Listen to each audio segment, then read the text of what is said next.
하나님의 말씀은 열왕기상 19장 9절에서 18절까지의 말씀입니다. 제가 봉독하도록 하겠습니다. 엘리야가 그곳 굴에 들어가 거기서 머물더니 여호와의 말씀이 그에게 임하여 이르시되 엘리야야 내가 어찌하여 여기 있느냐. 그가 대답하되 내가 만군의 하나님 여호와께 열심히 유별하오니 이는 이스라엘 자손이 주의 언약을 버리고 주의 제단을 헐며 칼로 주의 선자들을 죽였음이오며 오직 나만 남았거늘 그들이 내 생명을 찾아 빼앗으려 하나이다.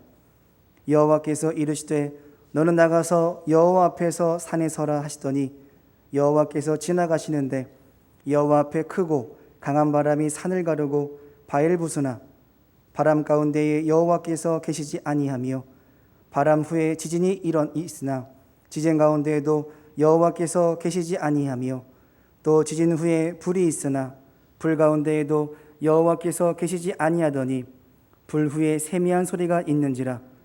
엘리야가 듣고 겉옷으로 얼굴을 가리고 나가 굴 어귀의 섬에 소리가 그에게 임하여 이르시되 엘리야야 내가 어찌하여 여기 있느냐. 그가 대답하되 내가 만군의 하나님 여호와께 열심히 유별하오니 이는 이스라엘 자손이 주의 언약을 버리고 주의 제단을 헐며 칼로 주의 선자들을 죽였음이오며 오직 나만 남았거늘 그들이 내 생명을 찾아 빼앗으려 하나이다. 여호와께서 그에게 이르시되 너는 내 길을 돌이켜 광야를 통하여 다메섹에 가서 이르거든 하셀에게 기름을 부어 아람의 왕이 되게 하고 너는 또 님시 아들 예후에게 기름을 부어 이스라엘의 왕이 되게 하고 또 아벨 무홀라 사밧의 아들 엘리사에게 기름을 부어 너를 대신하여 선지자가 되게 하라. 하사엘의 칼을 피하는 자를 예후가 죽일 것이요 예후의 칼을 피하는 자를 엘리사가 죽이리라. 그러나 내가 이스라엘 가운데에 7,000명을 남기리니 다 바알에게 무릎을 꿇지 아니하고 다 바알에게 입맞추지 아니한 자니라. 아멘. 담임목사님 나오셔서 질문과 명령과 위로라는 제목으로 말씀 선포해 주시겠습니다. 할렐루야. 주님께서는 여로보암에게 북왕국 이스라엘을 주셨죠. 남쪽은 르호보암에게 주었고, 근데 여로보암이 이스라엘을 우상 숭배하는 나라로 만들었어요. 왜냐하면 이스라엘 백성들이 절기 때마다 예루살렘으로 돌아가 제사를 드리고 백성들이 계속 유다를 향하니까 그걸 막을 방도가 없었던 것입니다. 정치인들 그런 거 아닙니까? 백성들의 마음이 나를 향해야 되는데 유다를 향하는 것을 막고자 단과 베델에 금송아지 상을 만들어 세우고 거기서 하나님께 제사를 드리도록 했습니다. 믿음이 있는 백성들은 왕의 말을 듣지 않고 예루살렘으로 계속 올라가 제사를 드렸으며 압박이 더해지게 될 때에 온전한 믿음 생활을 하려고 하는 사람들은 아예 유다로 이사를 가버렸습니다. 그래서 거기에 정착하게 되었죠. 가장 큰 10개 지파로 이루어진 이스라엘의 국력은 급속하게 쇠약해지기 시작을 했습니다. 오늘같이 말씀을 다룬 아합 왕은 이스라엘의 5대째 왕입니다. 그런데 여러모도 더 큰 악한 짓을 많이 한 악한 왕이었습니다. 아합은 시돈 왕이었던 엣바알의 딸인 이세벨을 왕으로 맞이해요. 왕후를 맞이하게 될 때 이국 땅에 왔기 때문에 늘 고국을 그리워하는 자기 아내를 위해서 자기 아버지 오므리 왕이 세운 사마리아 성 수도의 큰 성에 바알 신당을 세워줬습니다. 그러니까 이세벨은 바알 신당만 있으면 뭐하냐, 바알의 선지자가 필요하다 해가지고 수백 명의 바알 선지자들이 시돈에서 이스라엘로 옮기는 겁니다. 그리고 날마다 단을 쌓았던 것이죠. 한순간에 이스라엘이 우상을 숭배하고 하나님 떠나는 것을 보고 주님께서는 엘리야를 부르시죠. 그리고 엘리야를 통해서 이스라엘의 죄를 책망했습니다. 책망을 들어도 돌아오지 못하는 그 왕과 백성들에게 더 깨달으라고 3년 6개월 동안 비를 내려주지 않으시죠. 기근의 고통을 당하고 기근의 고통으로 죄를 책망했습니다. 그런데 참 돌아오기가 힘든가 봐요. 엘리야는 하나님의 백성들에게 살아계신 하나님, 죽은 하나님이 아니라 살아계신 그 하나님을 보여주고 백성들이 다시 하나님께 돌아오기 위해 갈멜산에서 바알 선지 450명과 영적 전쟁을 이루죠. 불로 응답하시는 신이 참 신이다. 바알 선지자가 단을 쌓고 제물을 올리고 자기의 하나님께 기도합니다. 나중에는 칼 가지고 몸을 그으면서, 그런 기도는 실감나는 기도일 거예요 아마. 그냥 야, 기도 멋있게 한다. 그런데 응답이 없었죠. 그때 엘리야는 단을 쌓았습니다. 제물을 올려놓죠. 그리고 물까지 부어버렸습니다. 그리고 하나님께서 응답해 주시기를 바랍니다. 그리고 불로 응답하신 그 하나님의 능력을 온 백성들이 보죠. 아, 여호와가 참 하나님이구나. 살아계신 하나님이구나. 온 땅을 다스린 하나님이심을 증거했습니다. 그리고 바알 선지 450명을 기손 시내가에 다 죽였죠. 다시 갈멜산에 엎드려 엘리야는 기도를 합니다. 이제야 살아계신 하나님을 알고 마음이 주께 돌아왔으니 하나님이 응답하셔서 이 땅에 비를 내려 주십시오 하게 되게 될 때에 닫혔던 하늘의 문이 열리고 비가 쏟아지기 시작했던 것이죠. 왕후 이세벨은 바알 선지자 450명이 죽었다는 소식을 전달받습니다. 그리고 자기의 병사를 엘리야에게 보내가지고 내일 이맘때에 네가 죽인 바알 선지자들의 하나와 같이 내가 분명히 너를 죽여버리겠다 한 말을 전달했습니다. 엘리야는 이세벨이 자기를 죽인다고 하는 그 형편을 보고, 본문의 말씀 형편을 보고 일어나 브엘세바로 사원과 함께 도망을 가요. 브엘세바로 도망갔던 엘리야는 거기에 사원을 머물게 하고 혼자 광야로 숨어 들어갑니다. 그리고 로뎀나무, 자그마한 나무 그늘 밑에서 이제는 지쳐 죽기를 구하고 잠이 듭니다. 주님께서는 그 엘리야를 보시고 천사를 보내주시죠. 천사를 통해서 구운 떡을 갖다 먹여줍니다. 물이 없는 곳이니까 한 병의 물을 갖다 줘서 먹여주십니다. 그리고 주님은 엘리야에게 말합니다. 야, 여기 머물지 말고 호렙산에 올라가라. 그래서 엘리야는 주의 말씀을 따라 호렙산까지 올라갑니다. 주님은 호렙산에서 영적인 침체에 빠졌던 그 엘리야를 다시 만나주시고 심령을 회복시켜 주셨습니다. 오늘 이 말씀을 통해서 영적 침체에 빠진 분이 계시다면 우리의 심령을 다시 회복시켜 주시고 주님의 은혜와 역사 가운데 사는 믿음의 길로 돌아가는 역사가 나타나게 되시기를 주의 이름으로 축원드립니다. 여러분, 먼저 영적 침체를 벗어나려면 주님의 질문을 먼저 드려야 됩니다. 주님께서는 엘리야에게 먼저 질문을 하십니다. 내가 어찌하여 여기 있느냐? 라고 질문을 하시죠. 네가 어찌 호렙산 굴에 있냐? 라고 하는 것을 얘기한 건 아니죠. 네가 어떻게 하나님의 종인 네가 이세벨을 피하여 도망갔니? 이세벨을 피해 도망간 것이 아니라 네가 주님을 피하여 도망간 것이면 너 알지 못하느냐? 라고 물으신 겁니다. 죽음의 환경을 피한 것이 아니라 너는 나를 피해 도망간 거야. 그걸 알려주신 것이죠. 여러분, 영적 타락이라고 하는 것은 범죄함으로 주님을 떠난 것이라고 하게 되면, 영적 침체라고 하는 것은 주님의 능력의 현실을 보지 못함으로 말미암아 낙심하고 주의 일을 떠나는 것이 영적 침체입니다. 주님은 엘리야와 늘 함께 하셨죠. 기도를 들으시고 이런 기도도 응답은 두 번 다시 없을 겁니다. 하나님께서 엘리야의 기도를 들으시고 3년 6개월 동안 비를 내리질 않으셨어요.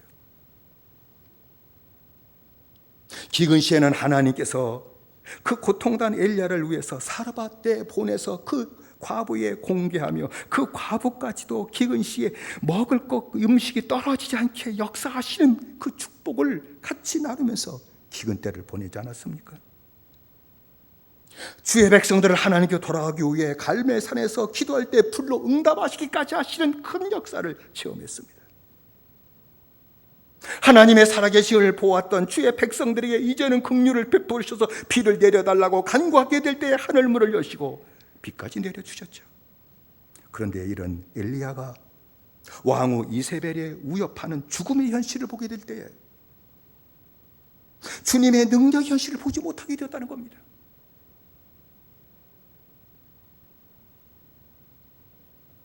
그래서 영적 침체에 빠지는 거예요. 오늘날도 믿음의 사람들이 영적 침체에 빠져 힘을 잃어버리고 기진하게 되는 것은요, 역경 때문이 아닙니다. 괴로운 현실을 바라보고 주님의 능력의 현실을 바라보지 못하는 거기에서 오는 겁니다. 사람의 말 한마디에 주님의 현실을 보지 못하죠. 육신의 괴로운 현실만 보게 돼요. 이게 엘리야였습니다. 그건 우리들도 마찬가지일 겁니다. 주님의 역사하는 현실을 보지 못하면 늘 육신의 힘든 현실 눈에 보여요.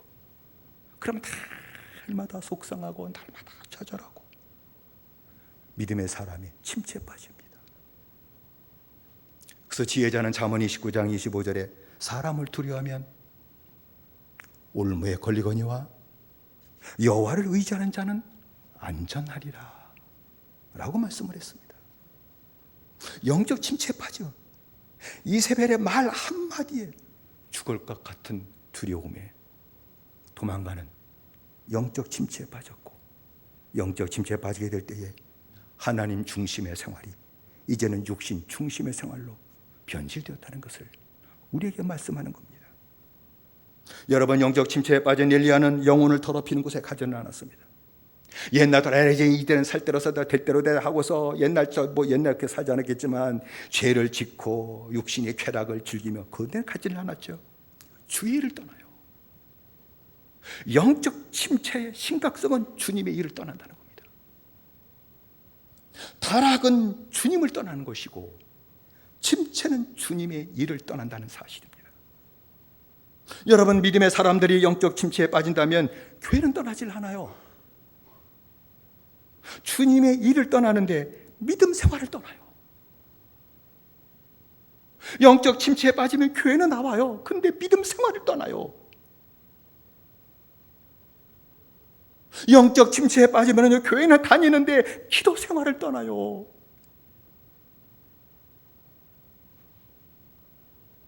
영적 침체에 빠지면요, 말씀을 떠나버리고 말아요. 말씀이 끌리고 읽고 가까이 하고 손때 묻은 눈물때가 있는 말씀을요, 손에서 떠나게 돼요. 조금만 힘들어 보십시오. 말씀 보기가 싫어요.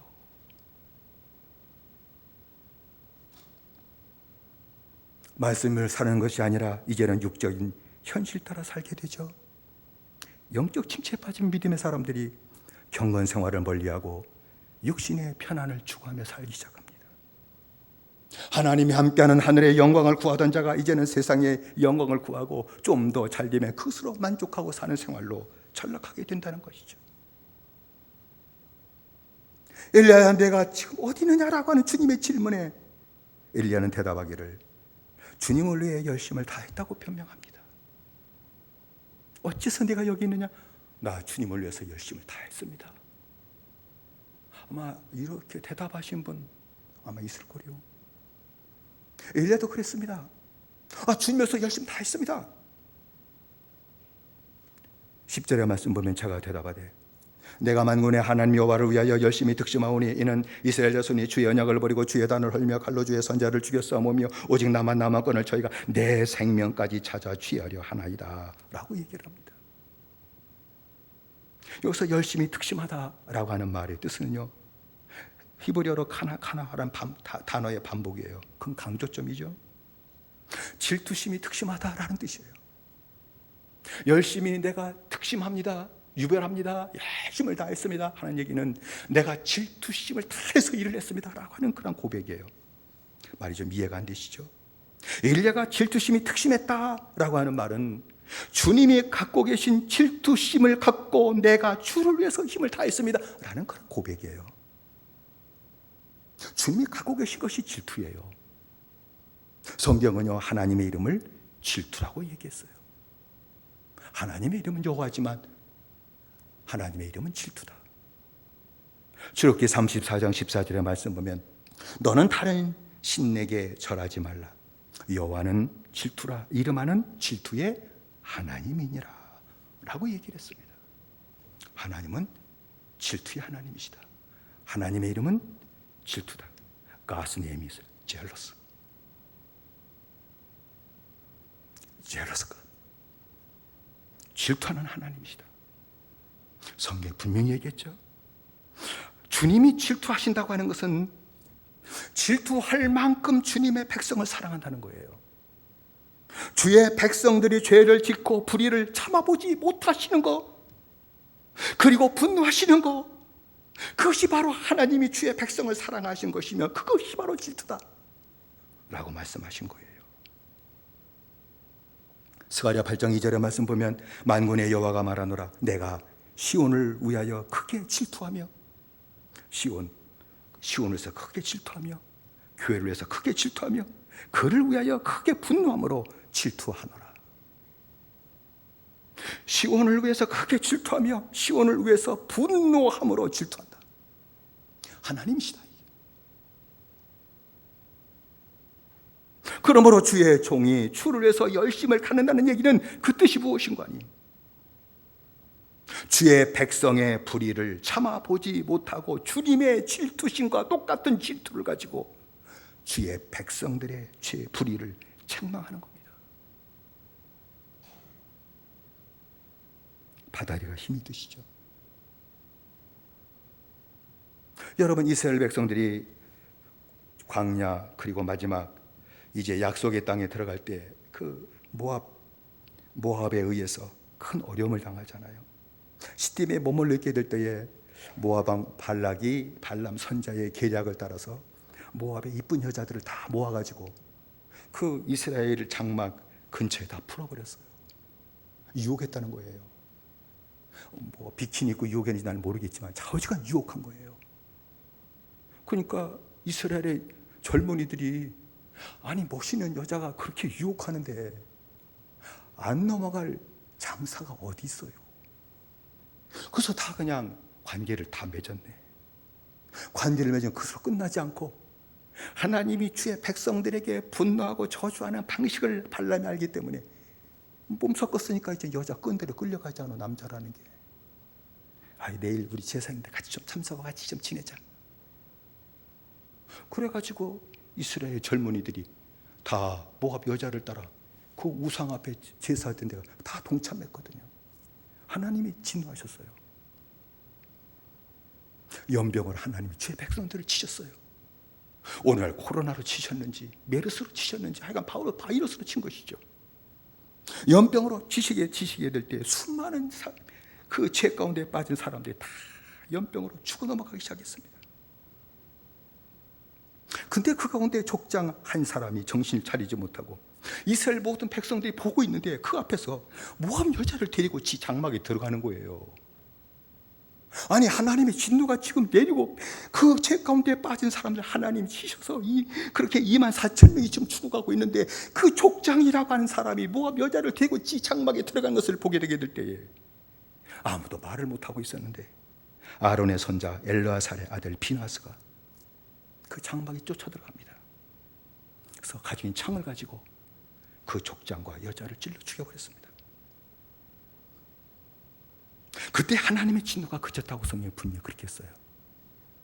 하나님의 진노가 그치고 연병에 그 즉시 수답되게 되어 멈추게 되었고 다시 하나님의 긍휼이 주의 백성에게 임했다. 이 사실을 민수기 25장 11절에 이렇게 얘기했습니다. 비느하스가 내 질투심으로 질투하여 이스라엘 자손 중에서 내 노를 돌이켜 내 질투심으로 그들을 소멸하지 않게 하였도다. 하나님이 계속 질투, 분노를 가지고 주의 백성들을 연병으로 다 죽이시고 있는 가정에 비느하스가 하나님의 그 분노, 주의 백성들의 죄를 참아보지 못하시는 하나님의 분노하심, 하나님의 질투심을 갖고 똑같은 마음을 갖고 그 죄를, 추악한 죄를 주의 백성들이 있는 앞에서 죄를 짓는 것을 보고 죽임이라는 것을 가졌지만 죄를 책망하게 되게 될 때에 하나님이 질투를 이제는 끝내셨다. 다른 말로 하면 죄를 미워하는 주의 질투심으로 죄를 책망하게 될 때에 주님이 그 연병을 멈추신 것은 주의 백성들이 주님의 분노를 알게 되었기 때문이라는 겁니다. 아, 하나님이 우리가 너무 잘못해서 분노하시는 거였구나. 이 연병이 하나님이 우리가 너무 잘못했기 때문에 분노하신 결과였구나. 그걸 깨닫게 하신 거였다는 겁니다. 그래서 이제 깨달았으니까 멈추게 하셨다는 것이죠. 여러분, 엘리야가 갈멜산에서 바알 선지 450명을 죽인 것도 주님의 질투심이었다는 겁니다. 주의 백성들의 죄를 책망했다는 거예요. 주의 질투심을 갖고. 여러분, 자식이 잘못하면 가만 놔둬요? 그럼 내 새끼가 아니지. 내 새끼가 잘못하고 악을 범하면 부모는 화가 나요. 그래서 화를 참으면서, 화를 내는 분도 이제 화를 참으면서 그 잘못을 책망하고, 그러면 안 된다. 너 그러면 망한다. 너 잘못돼요. 그걸 갖다 깨우쳐주는 것 아닙니까? 엘리야도 주의 백성들이 그렇게 악을 범하게 되게 될 때에 하나님께서 우리를 사랑하신데 얼마나 우리의 불의를 참아보지 못하신다는 것을 알게 하기 위해서 주님의 질투심을 갖고 죄를 책망했다는 것이죠. 주의 이스라엘 자손이 주의 언약을 버리고 주의 단을 헐며 칼로 주의 선자를 죽인 그 불의, 그 죄를 엘리야는 주님의 질투심으로, 주님의 질투로 바알 선지자를 죽임으로 하나님께서 주님의 분노를 주의 백성들이 알게 되었다는 겁니다. 그런 엘리야에게 주님은 내가 어찌 여기 있느냐 물으셨죠. 육의 현실과 죽음의 현실을 보고 도피한 것은 네가 주님의 능력의 현실을 보지 못했기 때문이라는 것을 다시 한번 깨우쳐 주신 것입니다. 우리 눈앞에 일어나는 모든 일들은 점점 더 어려운 일이 될 수 있을 겁니다. 예측을 하지 못할 정도입니다. 정말입니다. 실상을 아는 분들은 이제 내년, 내후년 어떻게 될 걸 예측 못합니다. 까딱 잘못하면 큰일이 발생하게 될 수밖에 없습니다. 그런데 이때 하나님의 교회에서 주님이 주시는 말씀이에요. 네가 어찌하여 여기 있느냐? 어째서 세상 현실만 보냐? 주님이 만주가 되시고 만왕의 왕이 되신 주님의 다스림의 능력을 왜 보지 못하냐? 그것을 바라봐야 된다고 주님 말씀하신 겁니다. 저와 여러분들 다시 한번 내가 어찌 여기 있느냐는 주님의 음성을 듣게 되시기를 주의 이름으로 축원을 드립니다. 여러분, 영적 침체를 벗어나려면 두 번째는 주님의 명령을 들어야 됩니다. 주님께서 엘리야에게 너는 나가서 여호와 앞에서 산에 섰으라 라고 그렇게 명령하셨습니다. 이 명령은 이세벨의 위협의 현실 앞에 서지 마라. 이제는 그 사람의 위협의 현실을 그거 보고 그 앞에 서지 마라. 주님의 구원의 현실을 보고 그 앞에 서라 하는 것을 말씀하신 겁니다. 그리고 주님은 엘리야에게 환상을 보여주셨습니다. 여호와의 앞에 크고 강한 바람이 산을 가리고 바위를 부쉈으나 바람 가운데 여호와께서 계시지 않은 것을 보게 하셨습니다. 바람 후에 큰 지진이 있었습니다. 지진 가운데 여호와께서 계시지 않다는 사실을 분명히 엘리야에게 보게 하셨습니다. 지진 후에 큰 불이 일어났습니다. 그 불이 어떤 불인지 산을 태울 만한 그 불 가운데도 여호와께서 계시지 않은 것을 보게 하셨습니다. 주님께서 이 환상을 보게 하신 것은 다른 것 아닙니다. 이세벨의 위협, 권력가의 그 위협, 권세 잡은 자의 위협은 산을 가르고 바위를 부수는 강한 바람 같은 것은 사실이다. 무서운 지진과 같은 것도 사실이다. 맹렬히 타는 불과 같은 것이라도 사실이다. 그러나 무서워하지 마라. 아무것도 아니다. 주님 앞에서는 아무것도 아니다. 그것을 주님께서 환상을 통해 엘리야에게 보여주신 겁니다. 여러분 육의 현실이 무서울지라도 주님의 현실을 보고 두려워하지 말라, 그 말입니다. 어떤 일이 발생할까 절대 두려워하지 말라는 겁니다. 주님이 함께 하시는 현실을 바라보라는 겁니다. 우리를 사랑하시고 나와 함께 하시는 주님의 현실을 바라보다, 그 말씀하는 것입니다. 그리고 세미한 음성 가운데서 주님이 만나주신 것은 주님의 말씀으로 이제는 주님의 능력의 현실, 구원의 현실을 바라보라고 말씀한 겁니다. 여러분, 주님의 현실을 어떻게 볼 수 있을까요? 주님의 능력의 현실을 어떻게 바라볼 수 있을까요? 주님의 통치하시는 그 능력을 어떻게 바라볼 수 있을까요? 하나님의 말씀밖에 없습니다. 말씀을 통해서 주님을 보는 겁니다. 주님의 현실을 말씀을 통해 보는 겁니다. 주님의 구원의 능력의 현실을 말씀을 통해 바라보는 겁니다. 그때 모든 세상 현실의 두려움을 이길 수 있다, 그 말씀하는 것 아닙니까? 주님께서 엘리야에게 다시 두 번째 명령하십니다. 내 길을 돌이켜 돌아가라고 말씀하십니다. 내 길을 돌이켜라고 하는 말은 내 길로 다시 돌아가라 명령하신 것이죠. 주님의 현실로 다시 돌아가라, 말씀의 현실로 다시 돌아가 살아라 말씀하신 겁니다. 주님의 능력의 현실로 다시 돌아가 살아라고 주께서 말씀하신 겁니다. 주님은 엘리야에게 주님의 현실로 돌아가서 주님이 시키는 일을 해라, 현실로 돌아가서 끝내지 말고 주 일을 하라고 말씀하신 겁니다. 주님의 일을 한다면 주님의 구원이 이루어질 것이다, 그 말씀하신 것 아닙니까? 주의 일을 하시길 바랍니다. 돌아가서 끝내지 말고. 주의 일이 무엇입니까? 다른 것 아닙니다. 말씀 보고 기도하는 겁니다. 이것처럼 중요한 주의 일은 없습니다. 내 하루의 세 끼 양식보다 더 귀중 여기십시오. 말씀 보는 걸 그렇게 귀중 여기십시오. 기도해서 그렇게 귀중 여기십시오. 그것이 주님께 돌아가 주의 일을 하는 겁니다. 그러면 주님이 시키신 일이 있을 겁니다. 해야 할 일이 무엇인지를 분명히 주님께서 그 가운데서 알게 하시고 말씀할 겁니다. 그걸 행하면 주님의 구원을 맛보게 될 것이다, 그 말씀한 것 아닙니까? 주님께서는 엘리야에게 아람 나라로 들어가라, 하사엘에게 그 이름을 부어 베나닷 2세를 대신하여 아람 왕이 되게 하므로 주님의 심판이 하사엘을 통해서 아람에게 임하게 할 것이다 라고 말씀한 것이죠.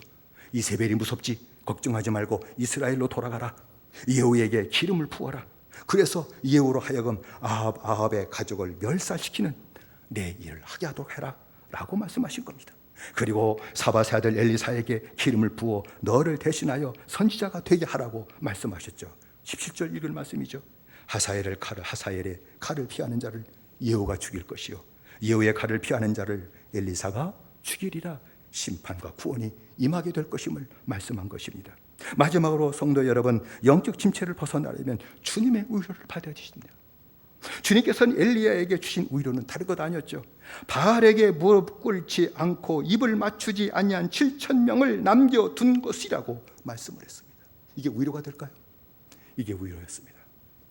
엘리야는 믿음을 지키는 자가 자기밖에 없는 줄 알았습니다. 나밖에 이제 믿음 생활하는 자가 없다고 그렇게 생각을 했습니다. 그런데 나와 같이 믿음 생활하는 자를 주님께서 7,000명을 남겨주셨다는 말을 들은 겁니다. 이 말씀 자체가 엘리야에게는 커다란 위로가 되었습니다.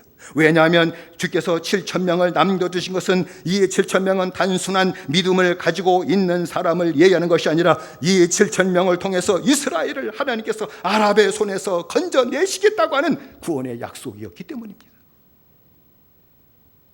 하나님이 구원하시겠다는 겁니다. 그것이 7,000명을 남겨오셨다는 뜻입니다. 여러분, 아람 왕의 베나닷 2세는 32개 나라 왕들에게 군사를 보내라 해가지고 모은 군사가 십수만이었습니다. 그 십수만을 데리고 이스라엘을 공격하며 쳐들어왔습니다. 처음에는 야 아합 왕에게 네 가지고 있고 네 나라 모든 거 다 내 거야 나한테 바쳐. 예 알겠습니다. 내 것은 다 왕의 것입니다. 근데 두 번째 사신을 보내가지고 야 네 아내와 네 후궁 다 내 거야 나한테 보내. 그것만은 못하겠습니다. 해가 전쟁이 일어나요.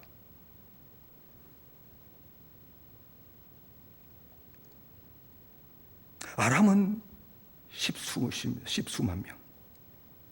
아합은 방백들에게 전쟁에 나갈 사람을 보내라니까 230명밖에 안 됐습니다. 방백들에게 전쟁에 나갈 청년 병사들을 보내라니까 모인 것이 230명이었습니다. 아마 다 도망가는지 모르겠죠. 그리고 전쟁에 나갈 청년들을 이스라엘 나라에서 모았는데 7,000명이 전부였습니다. 이 7,000명이 바로 주님께서 엘리야에게 말씀하신 7,000명이에요. 15절에 나와 있는 말씀이죠. 이 7,000명을 남겨주셨다는 얘기는 이 7,000명을 통해서 하나님이 나라를 건져주겠다, 지켜주겠다고 말씀하신 것입니다. 이스라엘의 7,230명과 아람의 10만 대군의 모습을 성경이 이렇게 묘사를 했습니다. 열왕기상 20장 27절이죠. 이스라엘 자손은 두 무리의 적은 염소 떼와 같고 아람 사람은 그 땅에 가득하였더라. 두 무리의 적은 염소 떼와 같은 이스라엘 병사들. 아람의 군사는 10만이니까 어떡합니까? 가득했죠 땅에. 서로 대치합니다. 7일 만에 이스라엘의 청년대 7,000명이 싸움을 시작합니다. 그런데 싸움을 시작했는데 아람 군인 10만 명이 죽습니다. 어떻게 죽였는지는 상세히 기록되어 있지 않지만 20장을 읽어보십시오. 하나님이 10만 명을 죽이셨습니다. 아람의 남은 군사가 이제 어떻게 합니까? 전열이 흩어지기 시작하니까 아벡으로 성으로 도망가 숨은데 그 성이 무너져가지고 나머지 2만 7천 명이 몰살당하고 말았습니다. 남은 군사가 거의 없었습니다. 베라다도 혼자 겨우 측근의 몇 명만 데리고 도망가는 자가 되었다는 것이 나와 있지 않습니까? 이스라엘 전쟁에 승리한 것이 아합의 전술이었을까요? 230명의 방백들이 청년이었을까요? 바알에게 무릎 꿇지 않은 7,000명이었습니다. 하나님이 이걸 약속하신 겁니다. 내가 지켜주마. 지킬 수 있는 7,000명을 내가 남겨놨다 라고 말씀하신 겁니다. 성도 여러분, 우리나라 형편은 그 어느 때보다도 힘든 때가 되었습니다. 아방 때의 이스라엘과 비슷하다라고 봐도 틀리질 않습니다. 사방의 강대국에 쌓이는 것은 옛날은 똑같지만 오늘은 더 무서운 현실에 처해 있습니다. 북한의 행복의 위협으로 말미암아 강대국 간의 힘 겨루기가 계속 우리나라에서 발생되고 있고, 코로나 역병으로 말미암아 커다란 위기에 처해 있으며 경제라고 해서는 말로 다 할 수 없는 큰 위기에 빠진 것은 사실입니다. 그 가운데 역사를 책임져야 할 교회는요, 아방 때 교회처럼 이스라엘처럼 다 세속화되어 복음과 거룩함을 상시했다고 봐도 틀리질 않습니다. 아방 때 이스라엘 교회와 똑같아요. 복음과 거룩함을 상실해버렸습니다. 영혼의 순수성을 상실해버렸습니다. 말씀을 알고 가까이 가고 말씀대로 사는 그러한 성도들이 적습니다. 아방 때 이스라엘 백성들이 살기 위해서 바알에게 다 입맞추고 무릎 꿇었던 것처럼 우상 숭배하는 자들과 별반 다를 것 없이 다 육을 위해 살고 있습니다. 그다 이미 무릎 꿇은 겁니다. 또한 교회는 세상을 투자한 교회가 된 지 오래되었습니다. 안 그렇습니까?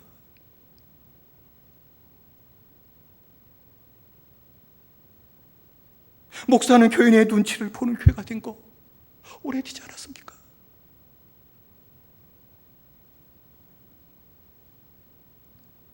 이스라엘 아방 때와 똑같아요. 참믿음의 사람이 있긴 있는데 그 참믿음의 사람들은 나만 남은 것 같은 영적인 외로움,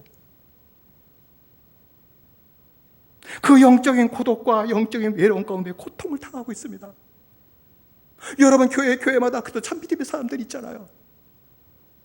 영적인 고독감 가운데 고통당하고 있고 어떤 분들은 영적인 침체에 빠져 더 이상 어쩔 수도 없이 엘리야가 호렙산 굴에 숨은 것처럼 자기 굴에 숨어서 어쩔 줄 모르는 가운데 있는 것은 오늘날 영적인 현실이라 봐도 틀리질 않습니다.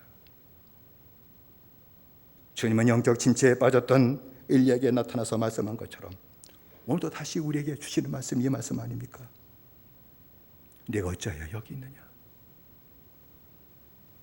내가 어째서 여기 있니? 너희가 네 있을 자리는 아니다 하는 것을 말씀하는 것이죠. 그리고 다시 말씀하십니다. 이제는 하나님 앞에 서서라.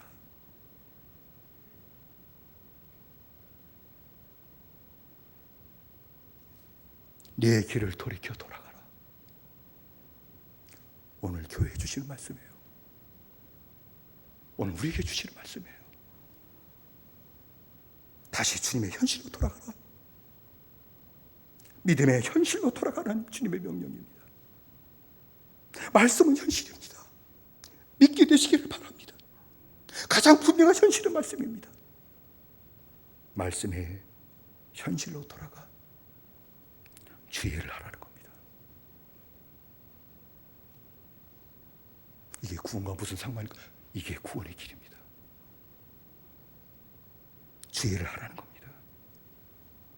주님께서는 엘리야가 힘을 내 돌아가 주의를 하게 되게 될 때에 바알에게 무릎 꿇지 않고 그의 입 맞추지 않은 깨끗한 영혼들을 남겨주시고 그들을 통해 나라를 구원하셨던 것처럼 우리가 각자가 하나님 앞에 다시 섰는 자, 다시 내 길을 돌이켜 돌아가는 자, 다시 주의를 하는 자가 되게 될 때 주님께서 분명히 이 나라에도 바알에게 무릎 꿇찬 7,000명을 남겨두신 줄로 저는 믿습니다. 남겨두셨어요. 각자가 다시 돌아가는 겁니다. 그러면 하나님 남겨놓으신 그 7,000명, 아방 때는 그들이 전쟁터에 나갔지만 오늘날에는 어떻게 할지 모르겠지만 그 남은 7,000명을 통해서 하나님 기도를 들으시고 역사하실 것입니다. 교회를 새롭게 하실 것입니다. 나라가 어려움을 당하더라도 나라를 구원하시게 하실 것입니다. 나라가 구원받도록 하시는 역사까지 나타나게 될 것입니다. 영적 침체에 빠진 오늘 교회를 향해 주님이 엘리야를 통해서 주신 말씀이 아니겠습니까? 다 힘을 잊어버린 오늘날 예수의 사람들에게 네가 어찌 여기 있느냐? 여호와 앞에 섰으라. 내 길을 돌이켜 돌아가라. 내가 시키는 일을 하라. 그러면 그때부터 주님이 역사하셔서 설교에 된 일도 나타날 것이요, 구원한 일도 나타날 것이요, 하나님의 영광 드리는 일까지 나타나는 역사가 이루어지게 될 줄로 믿습니다.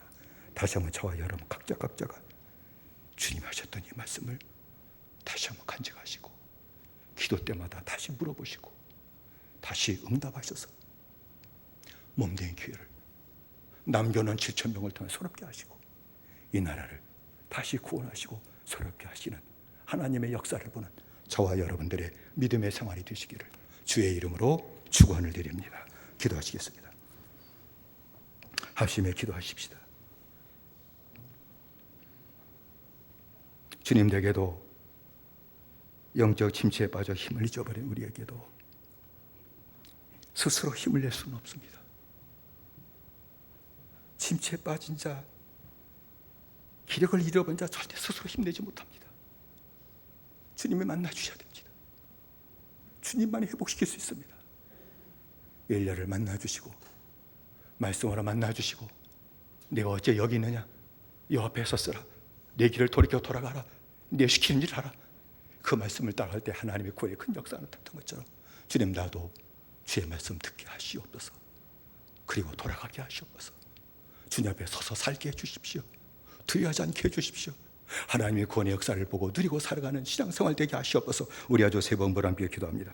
주여 주여 주여. 살아신 아버지 하나님이여, 우리 은총되리셨기만을 원합니다. 은혜의 발로 붙잡아 주셨기를 원합니다. 아버지, 심정적 침체에 빠진 엘리야, 그 누구도 다시 그에게 힘을 줄 수는 없었습니다. 아버지 하나님 함께 하셨어도 그것이 그에게 힘이 되지는 못했습니다. 다시 주님께서 만나 주셨습니다. 세밀하게 만나 주셨습니다. 네 어찌 여기 있느냐 말씀하심으로 다시 자신을 돌아보게 하셨습니다. 그리고 네 앞에 섰으라고 말씀하심으로 다시 이제 주님 앞에 서는 자가 되게 만드셨습니다. 네 길을 돌아가는 말씀을 가지고 다시 힘들던 그 자로 돌아간 자가 되었습니다. 그리고 주께서 귀신을 나게 되게 될 때 아버지 하나님이여, 주님께서는 아버지의 말려라 그리고 남아있는 아버지 7,000명을 통해 나라를 건지기까지 하셨으며 아버지의 교회를 새롭게까지 하시는 놀라운 일을 행하셨던 아버지 하나님이여, 우리가 다시 한번 주의 말씀 듣게 하라가시고 영적 침대에 벗어나게 하시고 다시 주 앞에 서 살아가 믿음의 생활을 하심으로 말미암아 교회를 새롭게 하라가시고 그리고 이 땅을 구원하시는 하나님의 축복 우리가 다시 모두 받아 누릴 수 있도록 허락하시고 하나님 은혜 내려 주옵소서. 예수님의 이름으로 기도드리옵나이다. 아멘. 살아신 내 아버지 하나님, 저희들에게 은총을 내리시옵소서. 나도 모르는 사이에 내 육의 현실을 바라보고 절망하고 좌절하고 믿음스러운 영적 침체에 빠져버리고 말았습니다. 일어서야지, 이러면 안 되지, 수많이 힘을 내려고 했지만 힘을 낼 수는 없었습니다. 오직 주님께서 엘리야를 만나셨던 것처럼 나를 만나시게 될 때만이 다시 힘을 얻게 될 것이며 새 힘을 얻게 될 것이며 그리고 하나님의 구원 역사를 누리는 자가 될 줄로 믿사오니 다시 한번 주의 음성 듣게 하시옵소서. 내가 왜 여기 와 있는지 깨달아 알게 하시옵소서. 주 앞에 서서 사는 자 되게 하시옵소서. 다시 아버지 주의 길을 돌아간 자가 되게 하시옵소서. 다시 주님이 시키신 일을 감당하며 산 자 되게 하시옵소서.